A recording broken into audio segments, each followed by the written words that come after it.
If you're going to be called an IT company, if you're going to be called an MSP, if you're going to be in this industry doing this work, you've got to figure that stuff out and meet those levels, or you shouldn't be operating, right? Go and get a job with a company who can and will do these things, because frankly, you're doing our world a disservice by being out there and learning as you go and kind of lackluster supporting, other businesses and organizations, and it's just not right.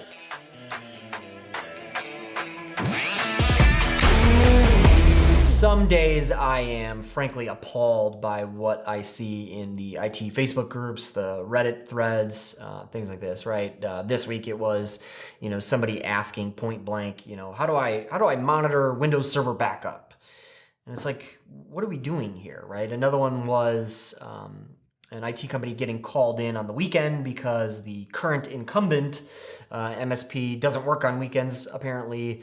Them getting called in to fix a server issue, and then also noticing that the MSP who's getting paid hasn't done their job for 192 days and backups had been failing for that long.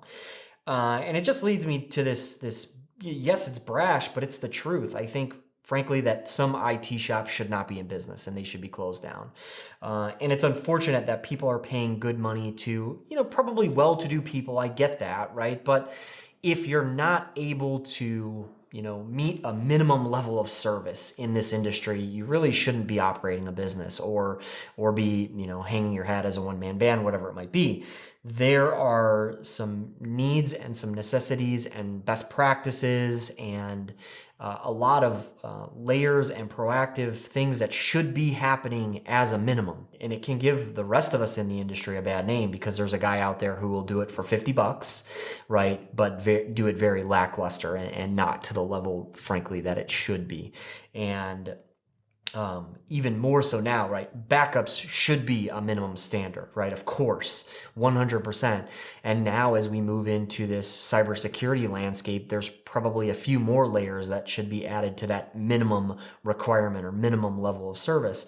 And of course, it's our job in the industry to educate and enforce these kinds of things.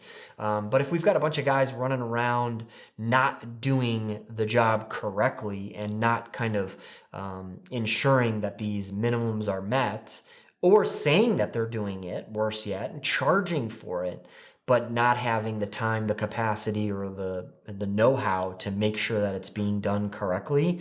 Again, it's just a disservice to the industry, to those clients, and to our economy and other local businesses. It's not a good thing. And again, it's brash, but some of these guys should not be in business. You do have a level of knowledge, right? Every one of us only knows so much about so much, right? And that's why we've tried to continue to build a big, robust team, right? Because then if one guy doesn't know, 3 others do know about it, right? And again, we're constantly building on top of what we already have and what we already do to be better at it. I think there's a lot of well-to-do people in this industry. I know that capacity and resources is one of the biggest challenges in this industry, right? For us as well, right? But again, that's why I go back to you've got to build a robust, bigger company so that you can handle, the needs of customers and the needs of what has to happen on a daily basis, frankly, right? So again, I'm not going to go and say there's a bunch of bad people in the industry. I just think there's a lot of bad practices that are unfortunately happening, and it can be for any one of these plethora of reasons. But I think if you're in this industry and you're struggling or you're, lacking of talent and team and resources, then you've got to take a hard look and really look at what you're doing and make sure that you're in it for the right reasons and you're doing the right things by your customers and the communities that you live in. As a one-man band, it's damn near impossible, right? You've got the phone rings and you're expected to resolve those issues quickly. All the while, you need to be doing this kind of behind-the-scenes proactive stuff.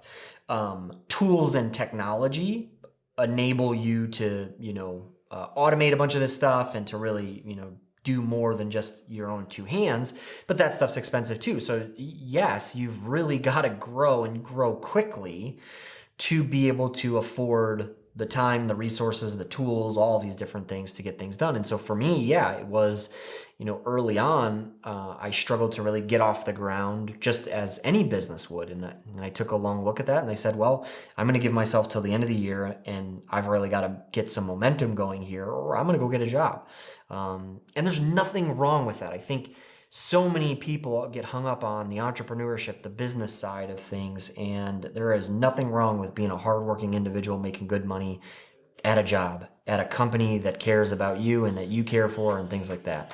But yeah, I think it's super important to grow your way through these problems. And that's a balancing act.